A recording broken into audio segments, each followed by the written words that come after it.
దేశానికి మాత్రమే రాజధాని ఉంటుంది తప్ప రాష్ట్రాలకు రాజధాని అనేది కాన్స్టిట్యూషన్లో లేదు. Only seats of governance. ఈ ఫ్యాక్ట్ నిజంగా కూడా ఎవరు కూడా మర్చిపోకూడదు. సాక్షాత్తు కేంద్ర ప్రభుత్వం కూడా రాజధాని అనేది రాష్ట్రాల ఇష్టం అంటూ అధికారికంగా వీళ్ళు మన ఏపీ హైకోర్టులో కౌంటర్ అఫిడవిట్ కూడా దాఖలు చేసినారు.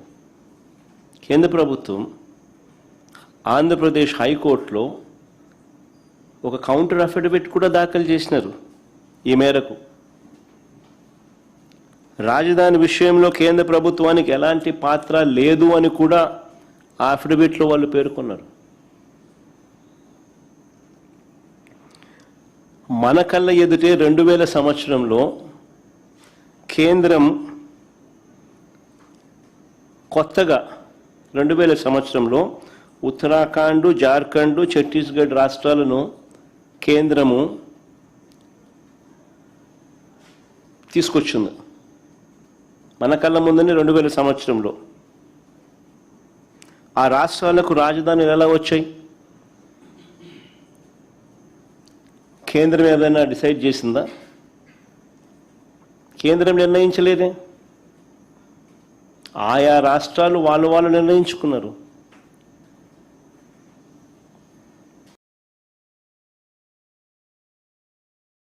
మరి ఎవరికి వర్తించింది?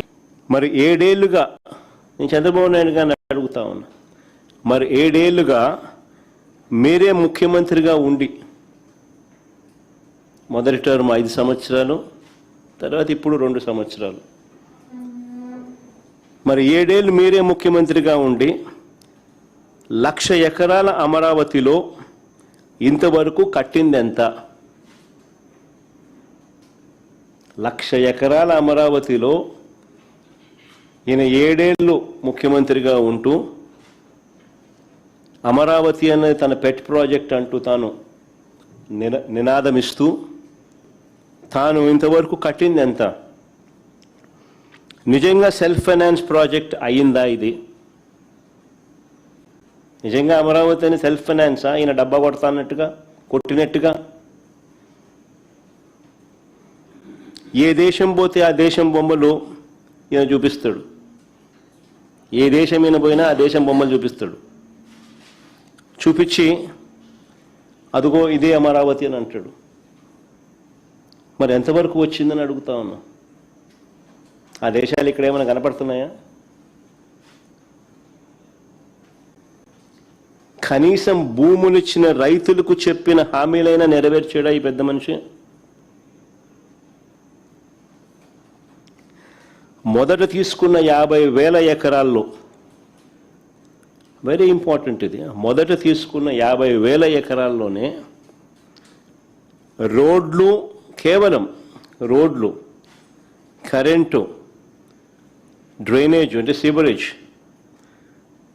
వాటర్,